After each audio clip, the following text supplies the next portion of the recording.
Hi, one of SBR Videos. I'm Peter Loshak. We are talking right now with SBR contributor Joe Gavazzi. It's Monday, April 20th. We're going to analyze the Tigers and Yankees game. Interesting. I'm glad he chose this one. CC Sabathia going tonight. Joe Gavazzi, thanks for being back with us. My pleasure, Peter. Let's get right to this game with the Yankees and the Tigers because I think we both agree on one thing here. Okay, let's get right to it. Well, I'm happy you chose this game because on the overnight lines, I really like the Tigers at about minus 135 and the over at about 8.5. And I was not sure if I was missing something, but the line has definitely moved against me with regard to the side. I'm now seeing like minus 115, minus 117, but the market has moved in my favor. With the total. It's right now about 9, a little bit juiced to the over even. So I think I'm still liking the Tigers, think I'm still liking the over, but what's your take on this game, Joe? Well, as we spoke last week in Sabathia's last start, this guy's older than I am. Right. And he is a pure fade as he continues his closing years of a Major League Baseball career. We talked about the fact that he had 7 great years from 06 to 012, but the last 3 years have been horrendous. After posting a 6-year span where ERA was no higher than 3.23 and a whip no higher than 1.23, it has skyrocketed here from 4.78 and 2.13 all the way up to 5.28 this year.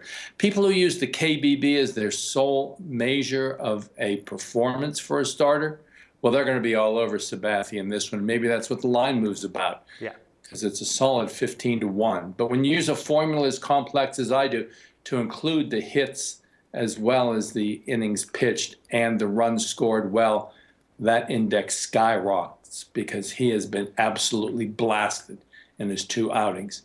He's a pure play against. That's all there is to it. On the other side is Alfredo Simon, who's turned into the ace of the Detroit staff, now missing Scherzer, Porcello, with Verlander on the injured list. All that he's done is start 2-0 with an ERA of 2.08, and that continues an April run where this guy is now 6-1 in his April starts with a minuscule ERA and whip. He is a pure play on.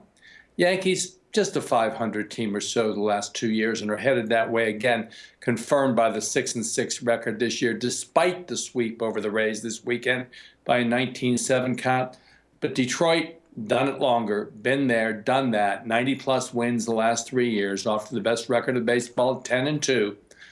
What a value price on Detroit at home, laying the 3 nickels.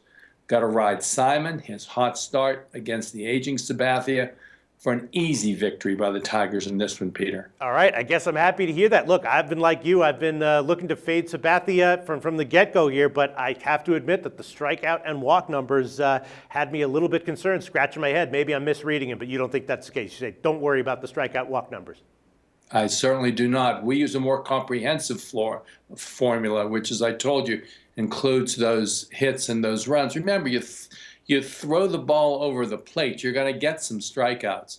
But when you get hit and the runs score as well, that's when you're going to have problems. That's exactly what's happening to CC this year. All right, Joe Gavazzi. Well, I took the Tigers on the overnight line. It's moved 20 cents against me, but I hope you're right. Thanks so much. Thank you, Peter. Talk to you soon.